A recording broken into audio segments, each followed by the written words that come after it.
Assalamualaikum warahmatullahi wabarakatuh. Alhamdulillah allazi hadana lihaza wa ma kunna linahtadiya laula an hadanallah. Asyhadu an la ilaha illallah wa asyhadu anna Muhammadan abduhu wa rasuluhu allazi la nabiyya ba'dah. Allahumma sholli ala Muhammad wa ala alihi wa ashabihi ajma'in. Radina billahi rabba wa bil islami dina wa bi Muhammadin nabiyya wa rasula. Amma ba, yang saya hormati Bapak Geci, pimpinan daerah Muhammadiyah Kota Langsa, pimpinan cabang, pimpinan ranting, serta para sesepuh, orang-orang tua kita yang kita muliakan, yang dirahmati oleh Allah Subhanahu wa taala. Puji dan syukur kita sampaikan kehadirat Allah Subhanahu wa taala yang telah menganugerahkan banyak nikmat di dalam kehidupan kita. Mudah-mudahan semua nikmat itu bisa kita syukuri, karena hanya dengan mensyukuri nikmat Allah akan memberikan banyak tambahan nikmat di dalam kehidupan kita. Selanjutnya selawat beriring salam tidak henti-hentinya kita mohonkan kepada Allah Subhanahu wa taala agar tercurahkan kepada Rasulnya Nabi Muhammad sallallahu alaihi wasallam beserta keluarga, para sahabat, dan semua pengikut beliau yang setia hingga tegaknya hari berbangkit kelak. Alhamdulillah, pada malam hari ini kita bisa hadir, berkumpul, bersilaturahmi untuk kembali bisa menggali banyak hal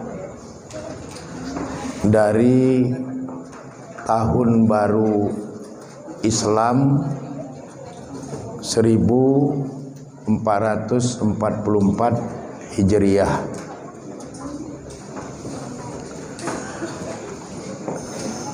Tahun baru Islam itu sengaja mengambil momen penting yang namanya hijrah,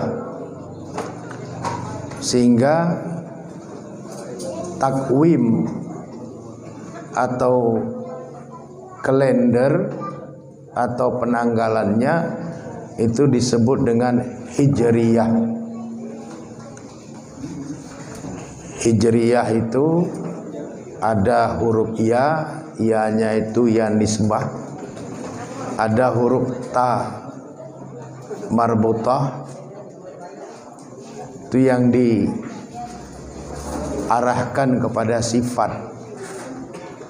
Jadi tahun Hijriyah adalah tahun yang dilandaskan kepada peristiwa hijrah, dan juga sekaligus diharapkan sifat-sifat yang terkandung di dalam hijrah itu bisa menjadi tauladan bagi kita umat Islam.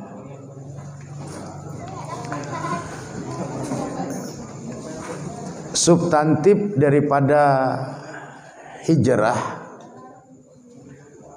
itu adalah kharaja minaz zulumati ilan nur, keluar dari kegelapan kehidupan kepada cahaya hidayah dan inayah Allah.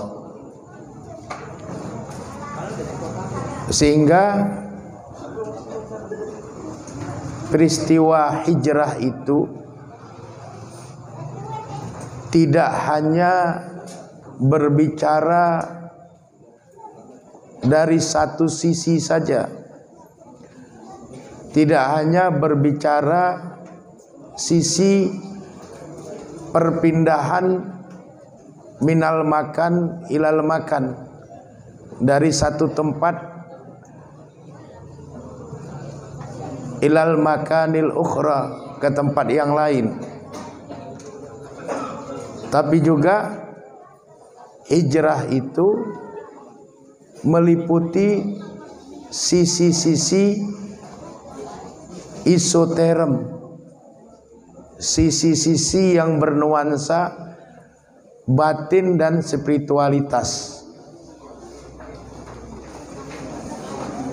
Nabi berhijrah bersama para sahabat dari Mekah ke Madinah. Terjadi perpindahan tempat dari Mekah ke Madinah. Tapi di dalam perpindahan tempat itu ada perpindahan daya spiritualitas, daya religiusitas, daya batin, dari sesuatu yang baik kepada sesuatu yang lebih baik, dari sesuatu yang buruk kepada sesuatu yang baik. Jadi setiap kali kita berada di awal tahun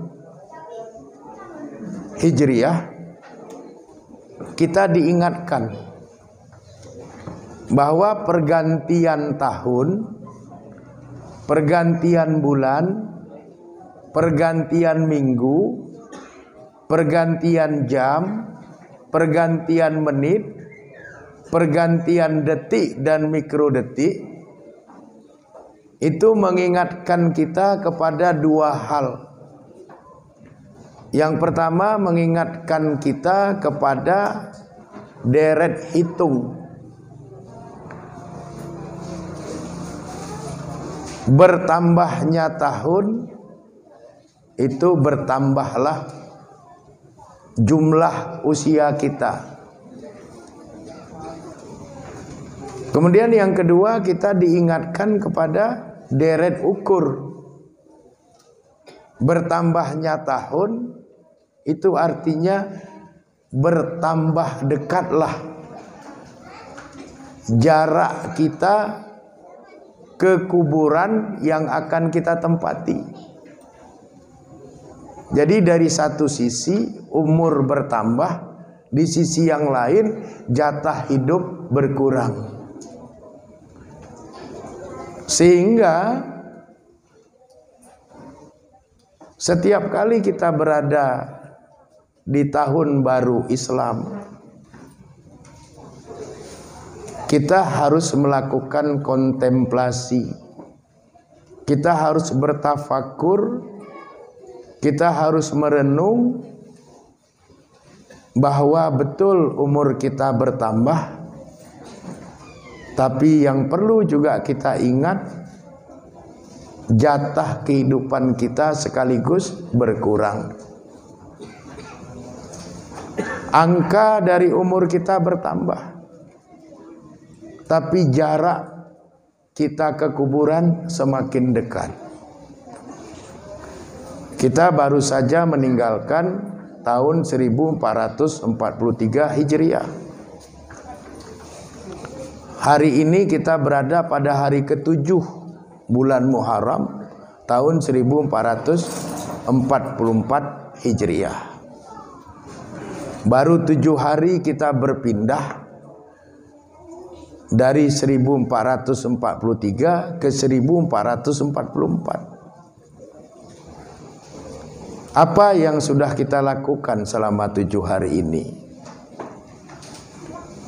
Adakah hal-hal yang bersifat introspeksi terhadap diri kita lakukan?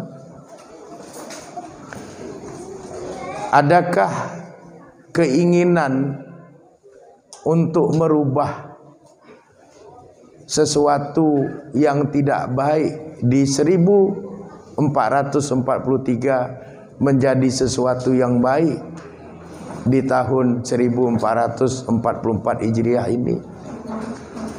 Itu adalah pertanyaan-pertanyaan muhasabah, pertanyaan-pertanyaan dalam kita berintrospeksi diri, sehingga dalam hidup ini kita lebih banyak melihat ke dalam diri kita daripada melihat kepada orang lain.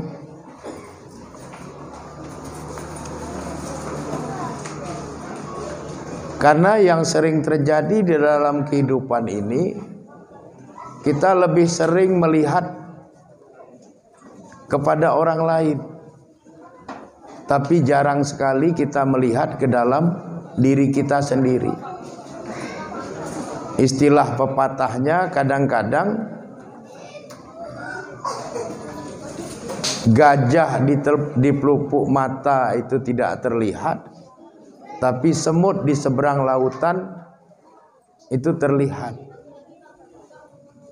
Artinya kekurangan-kekurangan orang itu dengan mudah terlihat oleh kita, tapi kita tidak pernah melihat kekurangan-kekurangan yang ada pada diri kita. Sehingga akhirnya hari-hari kita, waktu-waktu kita hanya habis untuk membincangkan dan memikirkan kekurangan orang. Lalu kemudian kita tidak pernah memikirkan dan membincangkan kekurangan-kekurangan kita, sehingga kita tidak pernah mengevaluasi apa yang ada pada diri kita, apa yang harusnya kita benahi, apa yang seharusnya kita perbaiki, kita sempurnakan. Itu terkadang tidak terlintas dalam pikiran kita. Kenapa? Karena kita asik melihat pada diri orang, lupa melihat pada diri sendiri. Padahal hidup kita ini adalah hidup yang equilibrium, hidup yang penuh dengan keseimbangan. Ada sisi eksoterm, ada sisi luar yang juga penting untuk kita perhatikan. Tapi juga ada sisi dalam, isoterm, yang juga tidak kalah penting untuk kita cermati. Pencermatan kepada dua sisi itulah yang membuat kita menjadi paripurna sebagai seorang hamba Allah. Lebih banyak melihat ke dalam diri kita sendiri, tapi juga kita tidak melupakan melihat sesuatu yang ada di luar diri kita. Karena kita ini adalah makhluk sosial yang hidup berinteraksi dengan masyarakat kita. Itu bahagian-bahagian yang terkandung di dalam hijrah yang harus kita pahami.